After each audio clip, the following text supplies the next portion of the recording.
Hello and welcome to the first webinar of our 2021 calendar, Untangling the Complex Relationships Between Suicide and Brain Injury, offered by the National Association of State Head Injury Administrators. I'm Caitlin Starr, and I'm with the Brain Injury Association of Maryland. I'm your moderator and one of NASHIA's Training and Education Committee members. Maria Crowley, NASHIA's Director of Professional Development, is our webinar organizer today, and thank you so much for joining us. NASHIA is a nonprofit organization created to assist state government in promoting partnerships and building systems to meet the needs of individuals with brain injuries and their families. A go-to webinar user guide is available for download from the NASHIA website. This is a great resource for making the most of your live webinar experiences. Handouts for today's presentations are available for download. Check your attendee control panel for the handouts pane to ask questions during the webinar. Please submit in the questions pane on your control panel, and our organizer will forward our questions to our speaker at the end of the presentation. If we run out of time, the presenter will respond to your questions via email. Continuing education credits for social work and certified rehabilitation counseling, as well as general certificates of attendance, are available for today's events. At the end of the webinar, you will receive an evaluation and instructions on obtaining credits via email. The webinar will also be archived for later access on NASHIA's website. I would like to introduce you to our presenter, Dr. Matthew Peters. He is an assistant professor at Johns Hopkins University School of Medicine, an active clinician, teacher, and researcher. Dr. Peters sees patients in the Acquired Brain Injury Clinic and Memory and Alzheimer's Treatment Center at Johns Hopkins Bayview.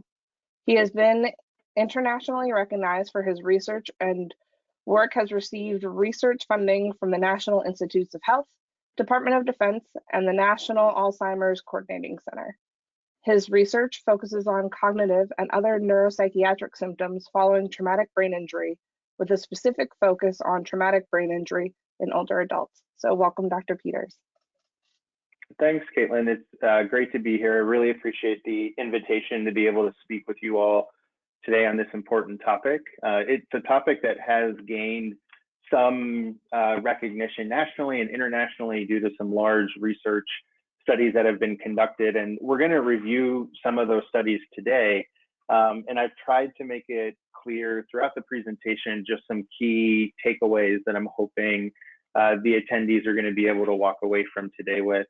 I will do my best to finish around 10 minutes before 1 Eastern time. So I'll do my best to watch my clock so that we can try to get some questions answered. But as Caitlin mentioned, also happy to take questions that I answer later on by email.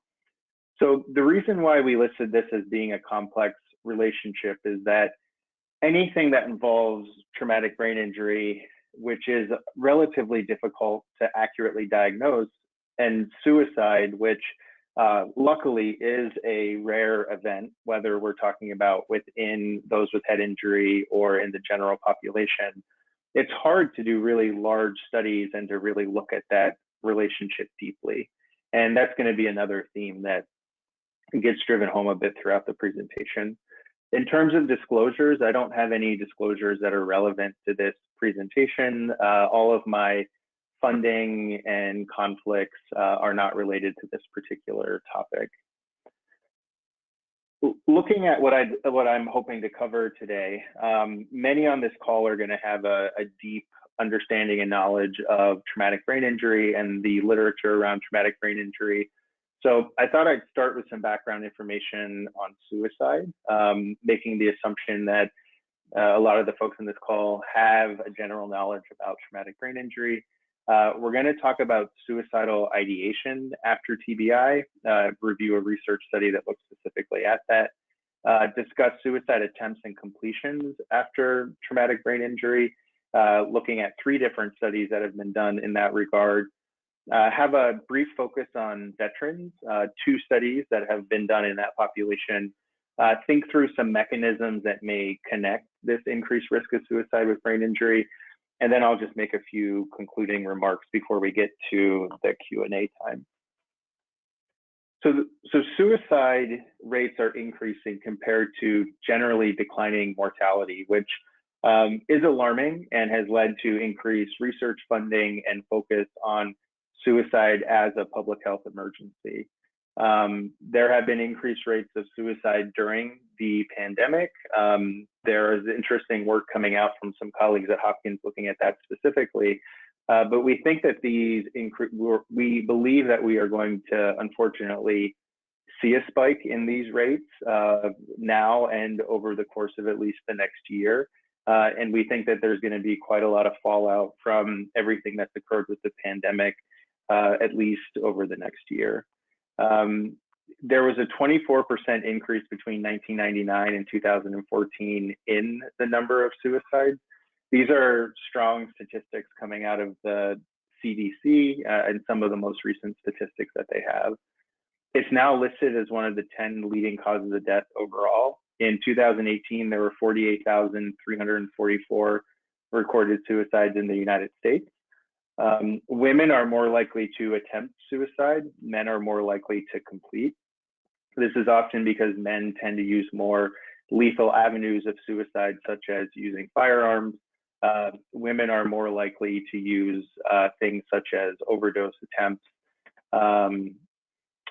But unfortunately, we see that both in men and women, the number of firearms being used does seem to be increasing. And then in general, veterans are at a higher risk than the general population, which is one of the reasons why I have a brief focus on veterans a little bit later in the presentation. This is showing the increased rates of suicide. It's separated out by male and female, with that center line being the total. As you can see, when it comes to completed suicide, males do have a higher rate per 100,000, and you do have that upward trend in all three of these bars. So rates are increasing. It is still a rare event. Again, luckily, it is still a rare event, but anybody that dies by suicide, that death is considered to be a preventable death and one that we could have potentially intervened on. Just to be clear, these are rates in the general population, not focused on head injury specifically quite yet. If we look at suicide rates by age, this is looking at females. The next slide is going to be males. As you can see, again, increasing rates in most age groups between 1999 in green and 2014 in that lighter colored green. Except in the 75 and over group, there really has been an increase. And there is a difference in what ages are at highest risk between females and males. So in females, you're seeing this spike in the 45 to 64 age range. And when we look at males, you're seeing these higher rates are in the 75 and over group. So this is something that's relatively well recognized, that older males are at higher risk. I have some good friends that do suicide research, and these trends look different depending on the population that you're speaking of, depending on if we're talking about the United States, the state, depending on whether it's urban or rural. So there are some general risk factors that we learn about as we're during our training in psychiatry. But if you actually look at what's happening out there, it does depend on the location, and it depends on what demographic is making up that location. Looking at methods of death, I already mentioned this a bit earlier, but females more likely to die by poisoning, which is here in this light blue. Males more likely to die by firearm use in the dark blue. But both males and females are using firearms. That's a very high success rate, unfortunately, of suicide. And the rates for me, I mean, there's some subtle changes between 1999 and 2014, but the trends are essentially the same, that you see firearm use in men, you see successful overdose in women. These numbers are not looking at attempts, these are looking at completion. Just a few definitions. So you will hear the term suicidal ideation used quite often, especially in like an emergency room where you have somebody coming in and presenting and seeking mental health care. Suicidal ideation is defined as when questioned, any thoughts of engaging in suicide-related behaviors, regardless of intent or plan. What's important is that this is done in response to questioning. It could be family questioning. Most often when we talk about suicidal ideation, it's the providers that are asking this question, whether in the emergency room or on an inpatient unit or in an outpatient appointment. Suicide-related communications is the same as above, but now we're talking about spontaneously initiating this by verbal or nonverbal communication. This could be something like acting out, like grabbing a knife and holding it to your wrist. It could be a text message sent from one family member to another. There's a lot of this going on social media, unfortunately, and we do get referrals of people presenting to the emergency room where these initial suicide-related communications happened on social media, and they'll often be brought in, and we'll have to have the family members actually print out or show us what was posted on those various networks. And then suicidal behavior is preparatory behavior or self-inflicted, potentially injurious behavior for which there is evidence of intent to die. Although I didn't dive into it in this presentation, you often hear conversations about the intent versus the lethality of suicidal behavior. Those are two separate things. Somebody can have very high intent of dying, but use a means that's relatively low lethality. An example we give is that oftentimes patients believe if they overdose on their antidepressant that they truly are going to die. They have a very high intent of doing so, but the method is low lethality. Another example would be the use of aspirin or Tylenol or another over-the-counter type of medication. Oftentimes people will think those are safe to take in large quantities, so their intent is not actually to die, but they choose a high lethality method. And then probably the biggest example of high intent, high lethality would be use of a firearm. Warning signs are behaviors a person shows, like buying a gun or statements that they make. So I'd be better off dead, that suggest a risk of suicide. There are risk factors that are predictive of suicidal behavior, and then there are also protective factors that counterbalance that risk. This is a list of some of the risk factors. It's not meant to be complete. And as I already mentioned earlier, this does depend on the demographic that you're speaking of. But in general, we know that previous suicide attempts is one of the highest predictors of future attempts.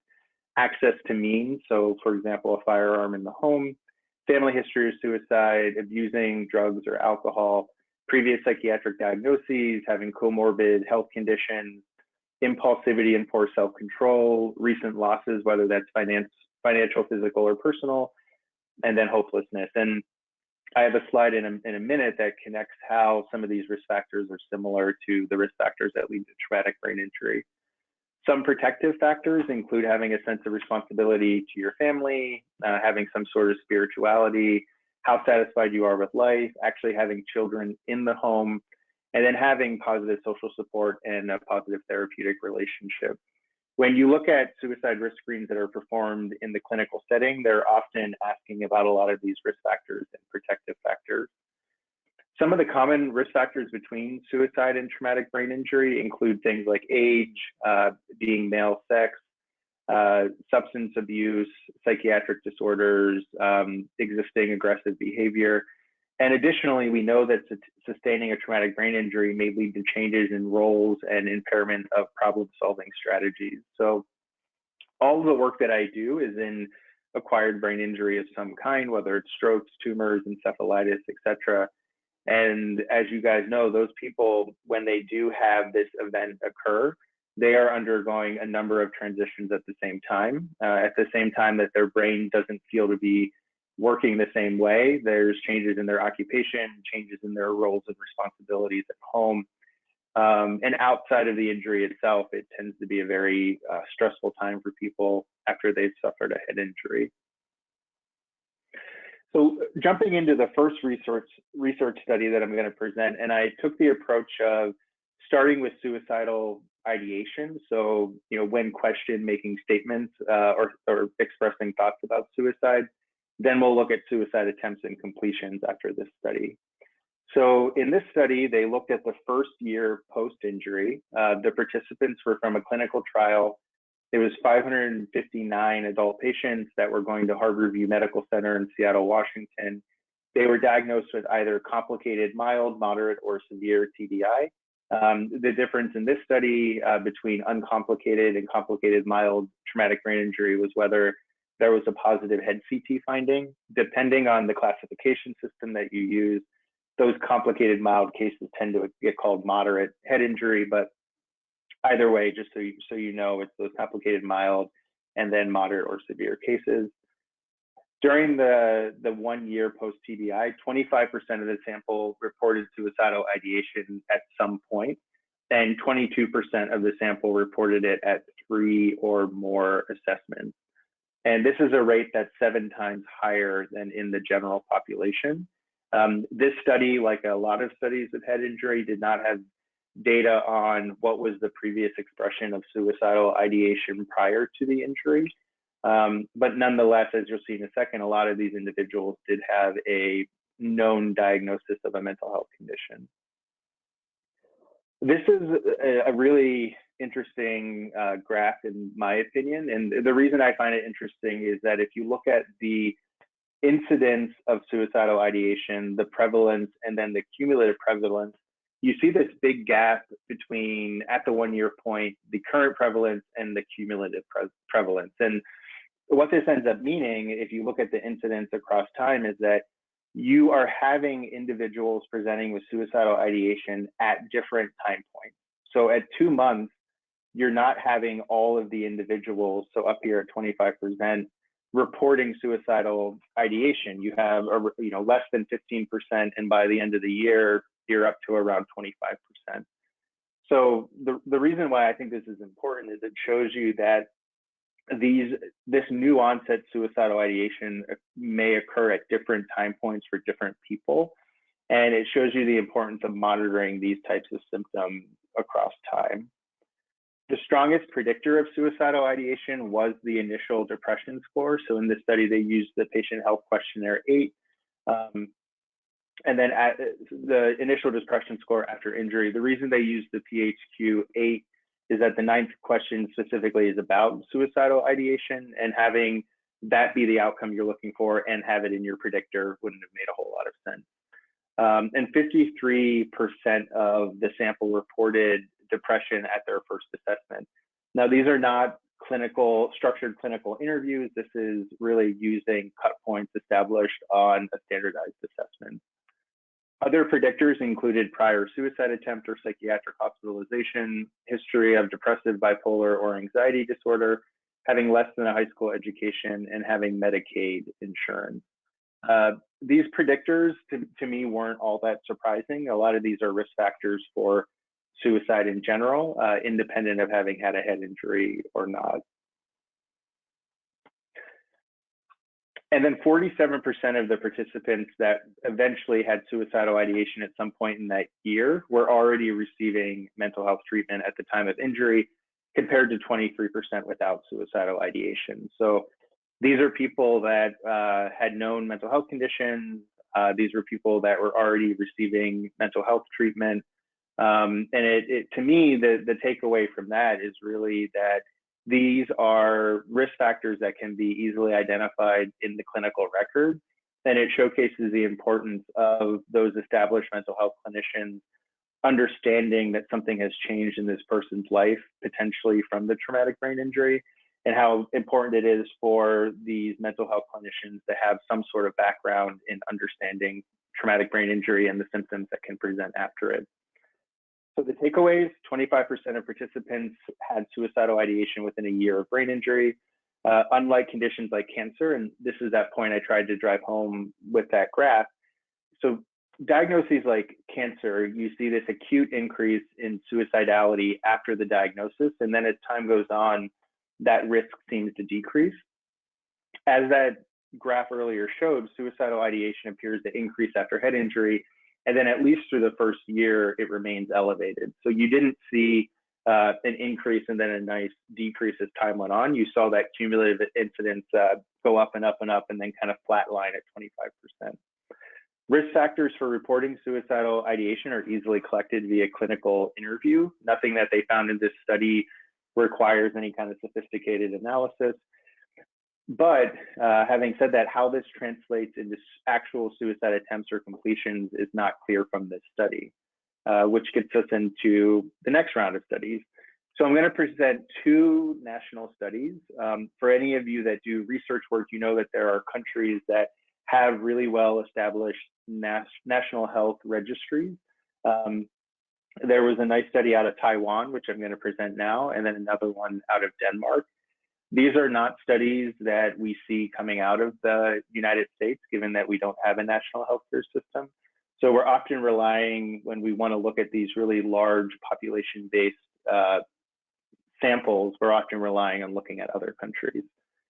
So in this Taiwan National Health Insurance Research Database, there's data on more than 99% of 23.74 million Taiwan residents, so really large sample size.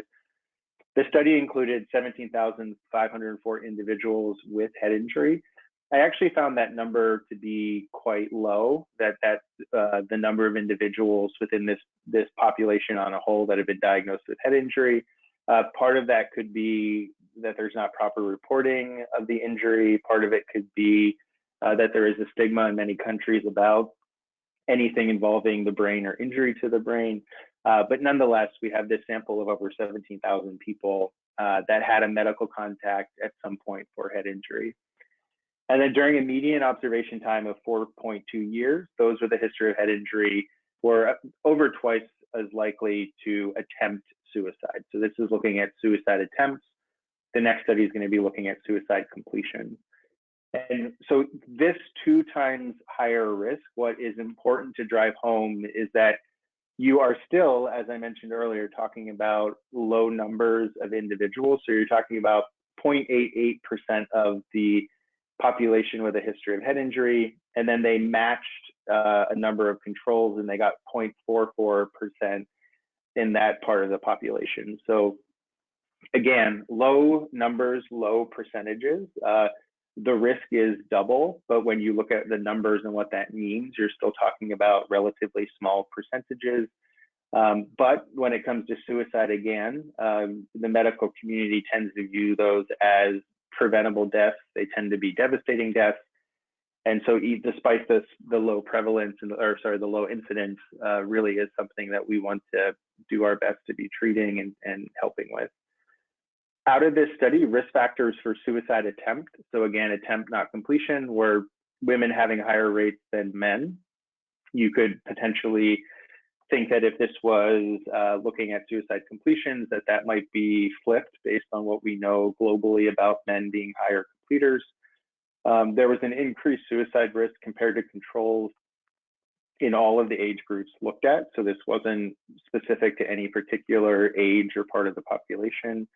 Depression was a risk factor, use of alcohol was a risk factor, and the risk did increase with increased traumatic brain injury severity. That's a relatively well-known phenomenon as well, that the worse the injury is, the higher the risk of suicide or suicide attempt. And I'm gonna come back to that in a little bit because there has been more research lately looking at mild traumatic brain injury and concussion, which got a lot of attention because now you're talking about something that a large part of the population experiences at some point in their lives, that being concussion or a mild injury.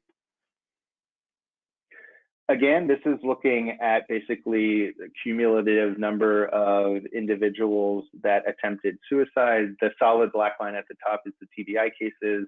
The dashed line at the bottom is the control cases. And this is where you end up seeing that difference between 0.44 and 0.88.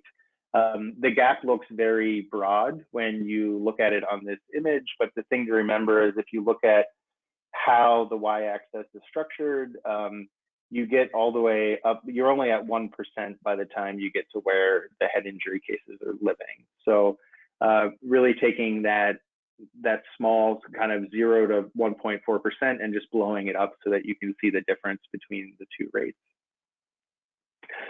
So looking at a second national study, so this is now looking at completed suicide after head injury. It is a Danish study, so a study out of Denmark. It's the Danish National Patient Registry.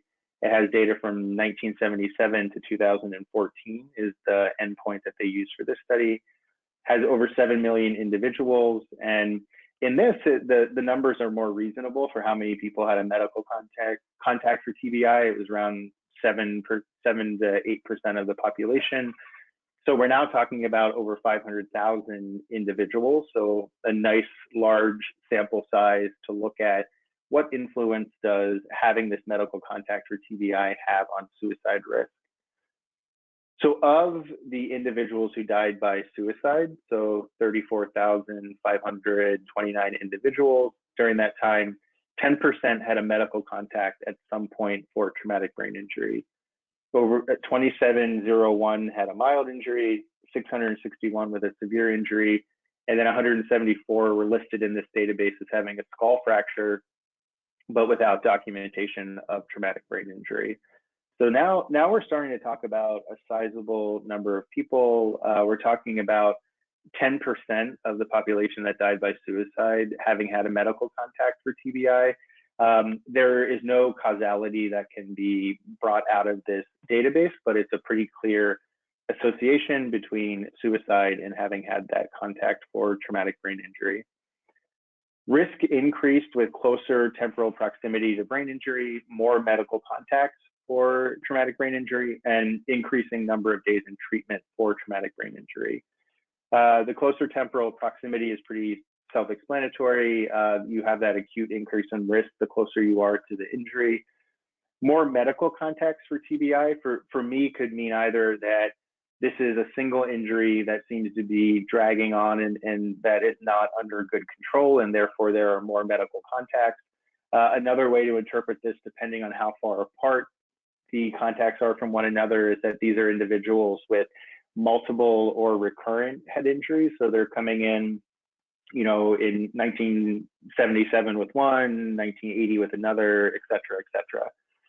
The increasing number of days in treatment, again, to me would signify that this is an injury that is really giving the person a lot of trouble, whether it's a mild injury or a more severe injury. So again, we saw this severe traumatic brain injury having a higher risk than mild, although the sort of raw numbers for mild are going to be higher. And then there was a higher risk in individuals with a psychological illness, either before or after experiencing a head injury. So that could be a previous diagnosis of depression or a depressive illness that was new onset and presented itself after the injury. Just a few graphical representations of this. You see the incident rate decreasing with time since traumatic brain injury. Again, this is for suicide completion. So once these people complete suicide, there really is no following them across time. So we're looking at incidence rather than prevalence. So you have closer to the injury, you have a higher incidence, and it kind of flat lines as time goes on, but it never goes back down to 1, which would be no increased risk from the general population. Same thing here, looking at number of likely distinct medical contacts for TBI. Again, this could be that these are head injuries that are lagging on and requiring medical contacts from 1, or these could represent distinct head injuries. But either way, the more medical contacts you have, unfortunately, the higher incidence of suicide completion you see. Same thing with days in treatment. So the closer that, or the longer, or the higher number of days that you're being treated, or that this registry has documented treatment for brain injury, the higher the risk of suicide completion. It's a pretty common when you look at these large databases that you see a flatlining as time goes on. So as soon as you're up around 3 days or more of treatment, you really see the highest risk that you get looking at this particular parameter. And then lastly, this is looking at the risk in individuals with brain injury versus individuals that have some other sort of physical injury. So they called it fractures not involving the skull or spine. And you see this increased incident rate in people with traumatic brain injury, which really doesn't translate into other types of injury. For this to be a true sort of non-effect, you would expect it to be at the number 1, just like individuals that didn't have either of these two. So maybe a slightly increased risk if you've had some sort of injury other than head injury, but you see this really nice spacing that would suggest that, yes, head injury is a type of injury that puts you at an increased risk of suicide. And then lastly, I wanted us to look at a meta-analysis that was done. This gained some good press. It was published either in JAMA Neurology or JAMA. I uploaded both this one and another JAMA article for you guys to take a look at. What a meta-analysis does is it combines other published studies and then looks at the data together. So really being able to increase the power of the statistics by putting together various studies that have been completed. This looked at mild traumatic brain injury and concussion only. That's what made it so powerful when it was published, is that you're not talking about people with severe injuries. You're talking about people that potentially had a concussion, would likely go to an ER. They would have a head scan, the scan would be negative, and they'd be sent home and told to follow up with their primary care provider. So really those mild injuries that those of us in the field know can translate into really chronic debilitating conditions, but in general isn't really viewed that way. And most of the folks that have these mild injuries go on to be okay, which is what makes it so important that we identify the people that don't. It included 10 cohort studies, 5 cross-sectional studies, 2 case control studies. Really ended up getting up to a nice sample. You know, you're up around 725,000 people that were included in this. So really nice study that was done. And what they found is that experiencing a mild traumatic brain injury or concussion was associated with a 2-fold higher risk of suicide. So throughout all of this, there was a remarkable kind of similarity that this 2 times higher risk seemed to come up over and over again throughout the studies that I looked at. There was also an association with a higher risk of suicide attempt and suicidal ideation. So in this meta-analysis, they looked at all 3. So as we saw from the other studies that we've looked at, suicidal ideation goes up, attempts go up, and completions go up.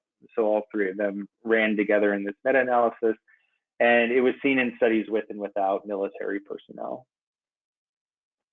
For those of you that have never looked at a meta-analysis, this is the table that tends to be the most important. The total risk is actually displayed in this diamond-shaped box at the bottom. Anything to the right of this line 1 means that there is an increased risk based on that topic of interest. So with concussion, you see an increased risk. You have one study sort of straddling the line between not having a concussion and having a concussion, but in general, a pretty firm meta-analysis showing that there is this increased risk, and it's not, you know, way over here at a 10-fold increased risk. It's hanging out around about double the risk as in the population without concussion or head injury. So a few takeaways from that. These were large population-based studies from Taiwan and Denmark. We saw an increased risk of suicide attempts and completions, respectively, after a head injury. Some significant risk factors that seem to hold up across the studies. It was associated with higher TBI severity, having a psychological illness before or after the injury, more medical contacts for traumatic brain injury. Again, the assumption might be that these are distinct head injury events. Increasing number of days in treatment, and then closer proximity to the head injury.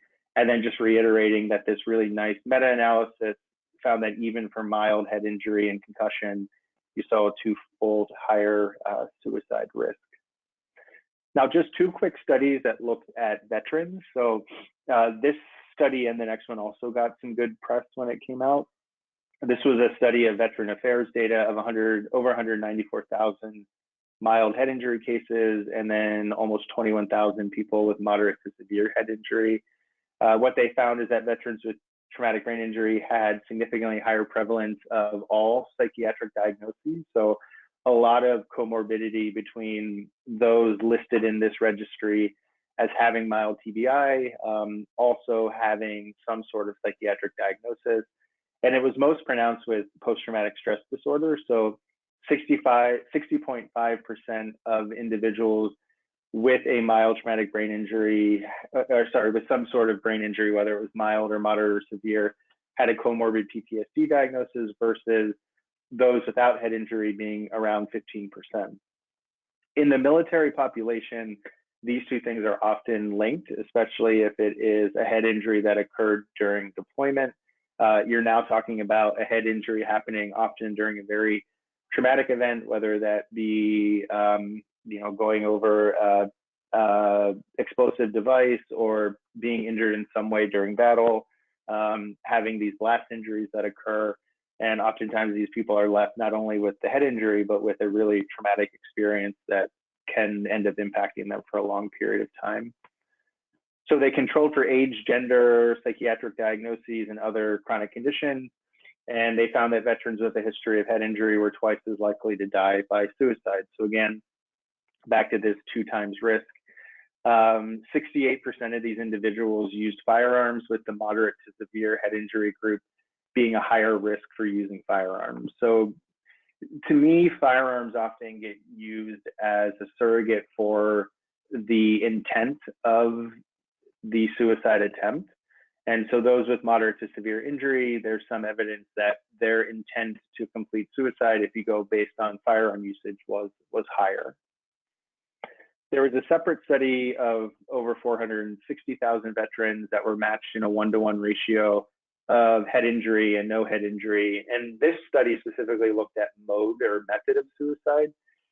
In this population, mild traumatic brain injury was actually the highest risk among those with traumatic brain injury.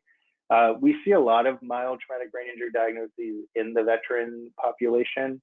And again, we see that high comorbidity with other psychiatric conditions. So when I talk about untangling this whole connection between suicide and TBI, there's just a lot of comorbidity, and that comorbidity gets even more significant when you're looking at the veteran population. Traumatic brain injury was shown to be associated with suicide and unintended death by both drug overdose and firearms. This is looking at the cumulative incidence of death by drug overdose. Importantly, in this study, they ended up combining, or at least commenting separately on what was felt to be unintended death, for example, unintended overdose versus intentional overdose with intent to die. There is a really strong literature that a lot of the deaths that get listed as unintended, when you go back and do a psychological autopsy, there's a good chance that it was intentional.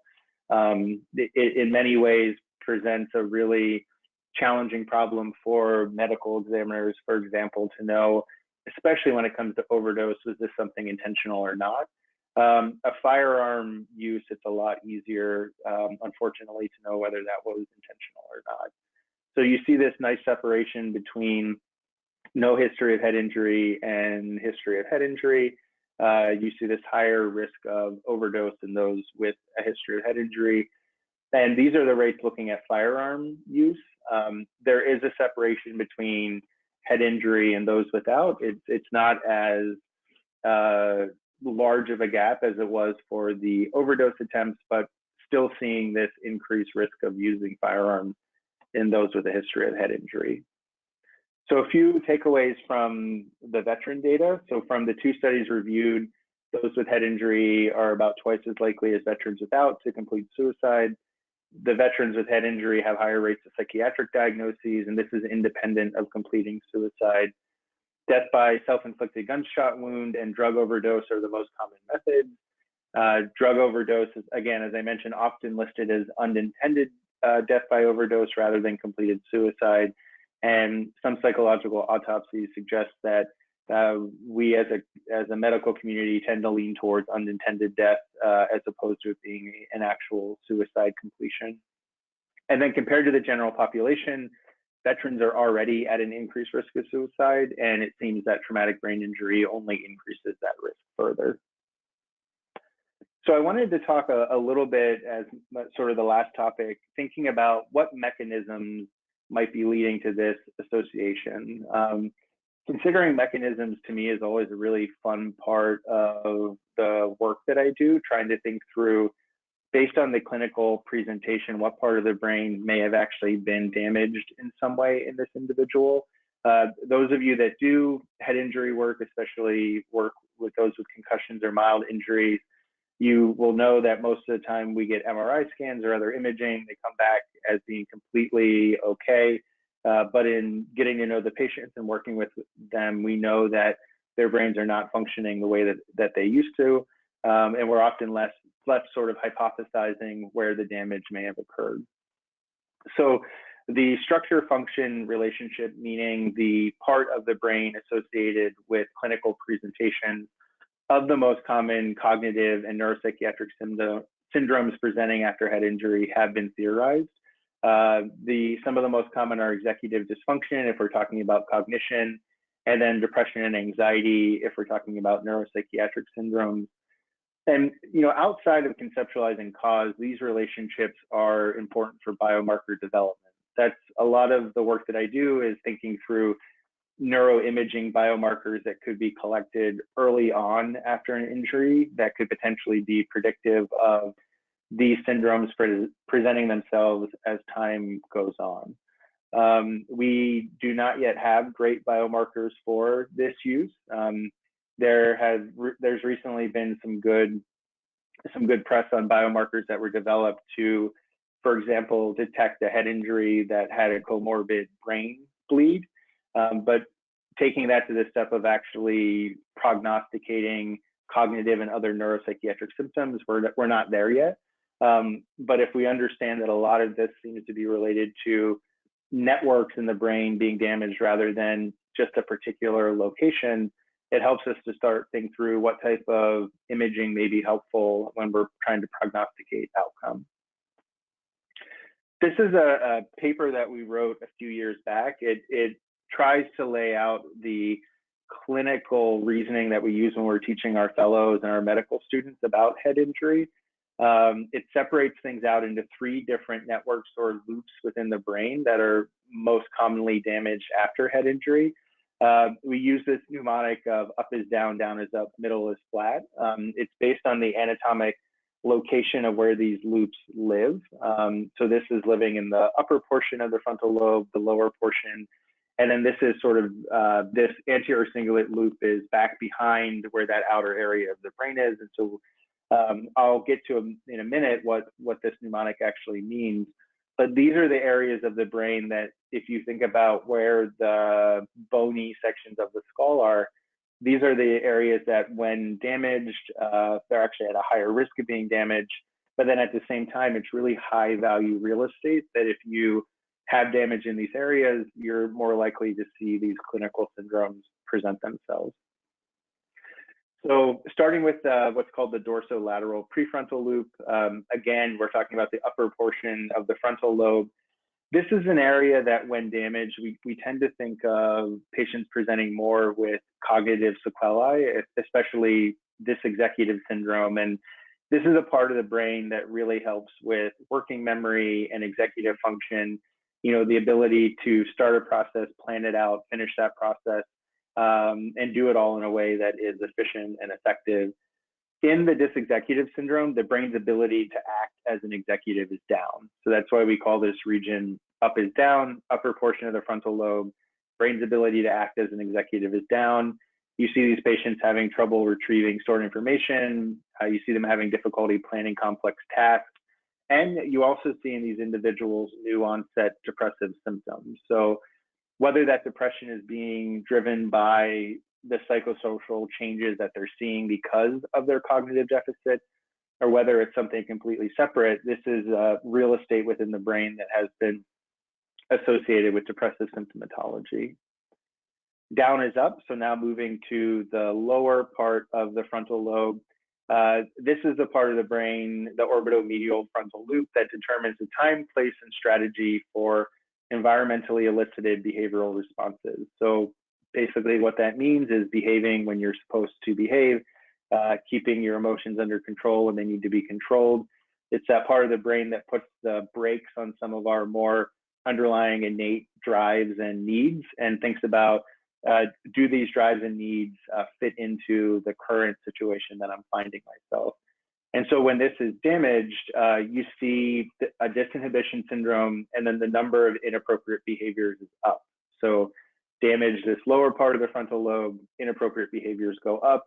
You see increased emotional lability, you see impulsivity, and you see a lack of social tact. And in one of my takeaway slides in a minute, you'll see why I think that understanding some of this is important to how you would actually treat these individuals and try to prevent suicide. And lastly, we have the anterior cingulate loop. Again, it's sort of in the middle. It's behind these other two sections in the frontal lobe. It's a part of the brain, the anterior cingulate, that modulates motivated and reward-related behaviors. So when there's damage, you see an apathy syndrome. So you see this global loss or flattening of motivation and emotional responsivity. You see a decrease in goal-directed behaviors. You see a lack of emotion. You see a lack of desire, passion, and motivation. This is felt to be different than a pure depressive syndrome. You can see apathy as part of depression, but in these patients, when you talk to them, it's not necessarily that they're sad. It's not that they're feeling suicidal ideation. It's that they don't really have a desire to engage in activities. So rather than not engaging because of the way they feel, they could just, for lack of a better word, kind of care less whether they're doing something or they're not doing something. So middle is flat, again, finding this region sort of in the middle of behind the frontal lobes, and then having this flattening of responsivity and motivation. So the takeaways, the reason I think these circuits are important is that the cause of suicidality may vary depending on the circuit damage. So imagine someone being almost pushed to suicidal behavior due to disinhibition. They feel this sort of desire and there's really nothing there to put the brakes on, and you see them engage in these impulsive acts, and it's really that the brakes are not where they're supposed to be, as opposed to kind of being pulled down into having suicidal ideation by the depression that you're experiencing. So, and those potentially would be treated in two different ways. Now you're talking about, is this an impulsive, disinhibited act, or is this person so depressed that it's experiencing suicidality? Both of those individuals are at risk of completing suicide, but the mechanism or the underlying damage in the brain would potentially be different. So just a few conclusions, and then I'll bounce it back for questions. Traumatic brain injury and suicide have some common risk factors like substance abuse, psychiatric diagnoses, changes in the roles that you're playing in your life. Post-brain injury, you're seeing suicidal ideation in 25% of individuals, and this risk seems to remain through at least a year, making it different than some of the other trends that we see after medical diagnoses. In both the general and military populations, head injury seems to about double the risk of suicide. I also think that these studies help to confirm established risk factors, many of which are easily accessible from clinical interview. So, you're able to assess TBI severity. You're able to screen for previous and new onset psychiatric diagnoses, including substance abuse. You're able to collect information on previous suicide attempts. And I also put that I think assessing access to firearms is an important consideration, especially in veterans who tend to be very protective of the firearms that they potentially have in the home. And I think this is the last slide, or there might be one more. So considering the most common underlying circuit damage, and I do think that these have been pretty well theorized in traumatic brain injury, this can potentially assist in treatment planning. And then the last sort of plug I'll put in here for the work that I do is really neuropsychiatrists and behavioral neurologists that are trained in these TBI-related cognitive and other syndromes are uniquely poised to treat these individuals. We had a nice conversation before this call started where the point was really made that, well, there's not enough of us to go around. There really aren't a whole lot of people that do this work specifically, which to me means that we need to do a better job educating general psychiatrists and other practitioners on how to do this screening and how to understand this risk. And then lastly, I just really want to drive home the point that suicide is a rare event and head injury is hard to accurately diagnose. When you put those two things together, you're left with a situation that it's really hard to do research on something like suicide, given how rare it is, which is not a bad thing that it's rare. And then diagnosing traumatic brain injury is not always the easiest thing to do. pretty easy to diagnose blunt head trauma. You just ask the person, but whether that's translated into an underlying head injury is a lot more difficult to know. So I'm gonna pause there and see if there are any questions that came in over the course of the talk. Perfect. Thank you so much, Dr. Peters. Great. Thank you so much. This is Maria Crowley. There are some questions that came in, and I don't think Caitlin can see them, so I'm just going to run through some of these really quickly. Sure.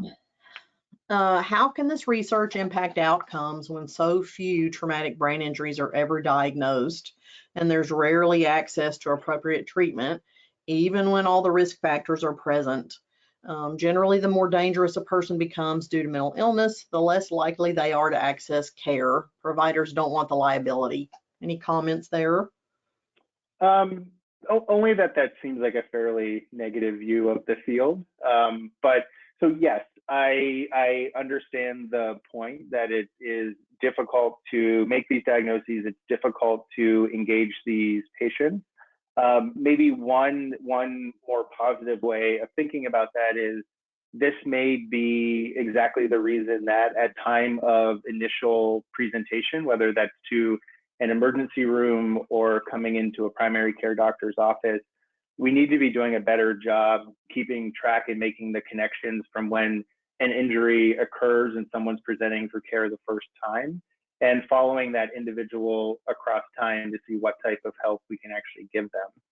The only way to have proper allocation of resources, in my opinion, is to have better biomarkers so that you know who needs to be followed closely and you know who you may be able to triage to less close following.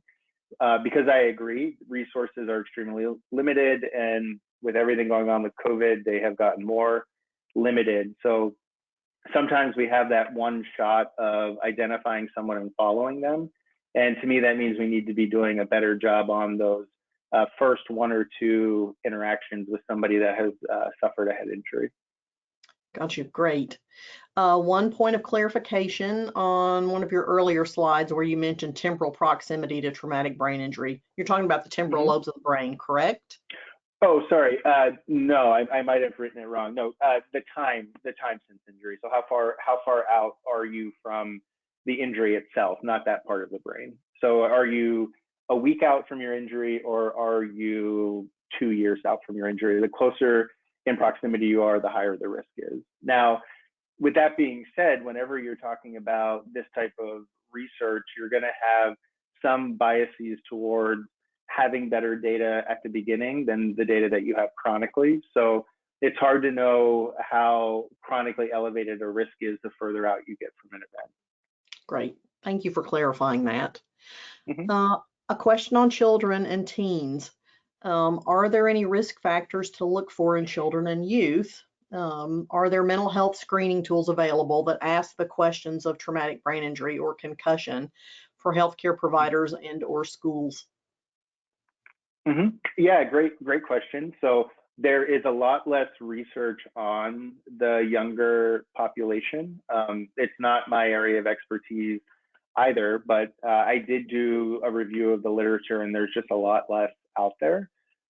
There are a few companies that do a really nice job of screening and following people or students after concussion. So there's one I think called Injury Free that will follow people from that day of having a diagnosis of concussion across time. I've been doing some work with them to potentially integrate more mental health screening into the work that they do.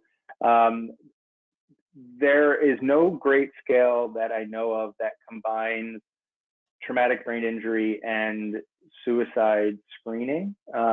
And feedback-informed care, although it has become more important, it's not done nearly as often as it could be. So, you know, you may be stuck using a good screen for head injury while at the same time using a good screen for depressive symptoms and suicidality. I still think that screening for depression and really understanding whether there is a new onset or worsening of either a new onset syndrome or worsening of an existing syndrome is a really good place to start there. I view that as sort of a low-hanging fruit that a lot of times the people that are doing the mental health care monitoring and somebody like a PCP who might be seeing this person immediately after having had a concussion don't always communicate as well as they could. So hopefully those of us that are experts in this area giving presentations like this help to increase awareness that this is a problem that we're seeing. Great. We have several other questions. We might have time for one or two more. When advocating for policy change or change in services, is there a place we can get central data that show the increased risk to individuals with traumatic brain injury? Data in our state is hard to find and not well developed yet. Yeah, no, I hear that. Great question. What I know we do in Maryland is we have some groups that have started working closely and directly with the actual medical examiners.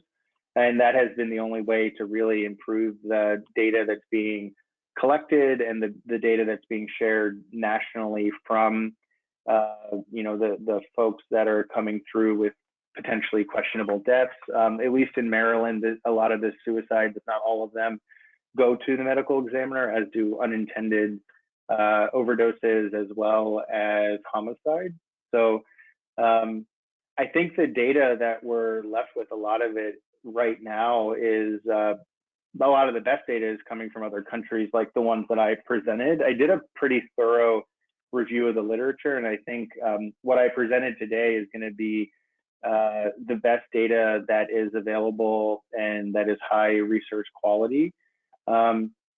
If there are, and you guys are part of different national brain injury societies and organizations, it really is going to take advocating probably at the local level in addition to the state level for these connections to really be driven home for people. But again, reiterating, head injury is a hard thing to diagnose. Suicide is a relatively rare event. So you really need a devotion and you need time to studying this for probably a course of years in order to really be able to nicely show it in a particular area. Got you. Thank you. There are a few more questions, and I will send those to Dr. Peters, and hopefully he can take a look at those and answer them, and we can get those back out to you. Caitlin, I'm going to come back to you. Perfect. Thank you so much. If you enjoyed today's event, stay tuned for the rest of our 2021 webinar calendar and announcements about some of our other training events, as well as our products, podcasts, and leading practices academies. We also offer other training packages that can be customized tools for your organization or your state. So thank you so much all for coming and viewing this webinar. Please contact us to receive notice of future events and any other resources. These archived webinars are available online, and we would love to have you as a member. Please visit us at www.nashia.org.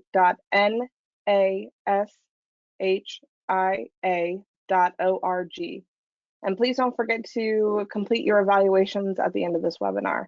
Thank you again so much, Dr. Peters, for this amazing webinar, and I hope everybody has a great day.